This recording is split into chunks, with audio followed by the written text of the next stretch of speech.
one of the things that surprises me is that even in the news, when you cover these awful cases, there are these moments when you see the goodness in human nature and you see that person that could do the right thing, do it. And the fact that no one is saying anything still goes back to what you were saying about the ransom amount, which is, what does that mean about the number of people that knew about this incident taking place? And is it just 2 people? Is it 3 people? Could that be it? Like, I still believe, and maybe I'm too optimistic, I'll be very curious to see what our audience thinks about this, that I still believe that someone will come forward and do the right thing.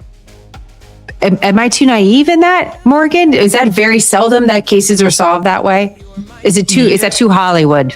Maybe too Hollywood. It's I don't know. It's not too naive. I mean, it's you hope for the best, but that's why there's good people like you out there. That's why there's good people like in your audience. They hope that people do the right thing. In this case, as I said, it's no less than 1 because that's the obvious fact, right? One person had to be. We know there's 1 person on there. 1 person had to take her out. No more than 2. There's an old saying in the intelligence community. 3? Why not 3? Well, I think because of the mechanics of how it was structured. In other words, you have 1 person. And the other thing, too, we're looking at, too, I did some work with the signals analysis, what's called ad tech. So you have the cell site locator information that the FBI does. But then there's another thing called ad tech. And that's irrespective of your carrier. Every mobile app has apps on there, and that sends data back to the app provider. And that app provider sells that data to data aggregators who then can use it to determine, hey, do we have any pings here? So they had good tradecraft from at least the standpoint is that very little from the standpoint of signals analysis. I worked with experts in this field, people that do 3-letter agency stuff, can't come up with anything. And it's possible, the way how you get around that, walkie-talkies. You don't bring your phone into the area. So no less than 1, I think no more than 2, and here's why. It's hard enough to keep a secret. How many times when you were covering the news, Jenna, did you hear, we have a leak of classified information or somebody, we have a whistleblower, right? So anytime more than 1 person knows information, it's not a secret anymore. It's a shared secret, and shared secrets are easy to, they're easy to get to. That's why so many reporters have good sources and they can get this kind of information.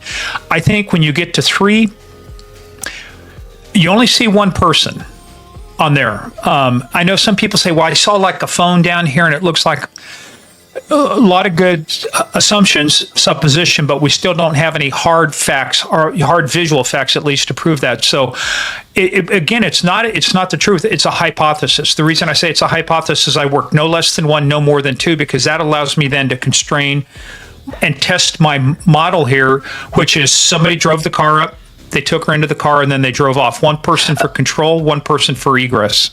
Okay, so doing away with the hypothesis for a second and just based on the information that we do know of what has been precedent, how much time does a traffic camera record and hold? How much time do we have to get cell phone data before it disappears? Is it always available? Because still to this day, we do not have cell phone data that's indicating anything in particular, or traffic cameras or public cameras of any type that have tracked any sort of car in the middle of the night. Well, they have some folks who come out and said, hey, here's some Ring video. One of the neighbors saw a car speeding by at 2:36 a.m. Really? I didn't hear that. Yeah, so there's somebody had a Ring video, shows a white car speeding by the house at about 2:36 a.m., where it was at about 2.1 miles away. Time distance, physically, yeah, from a physics standpoint, yeah, it's possible to do that. And to your point, it depends. Because the other thing I did when I was looking at this, I said, we have the traffic cameras now.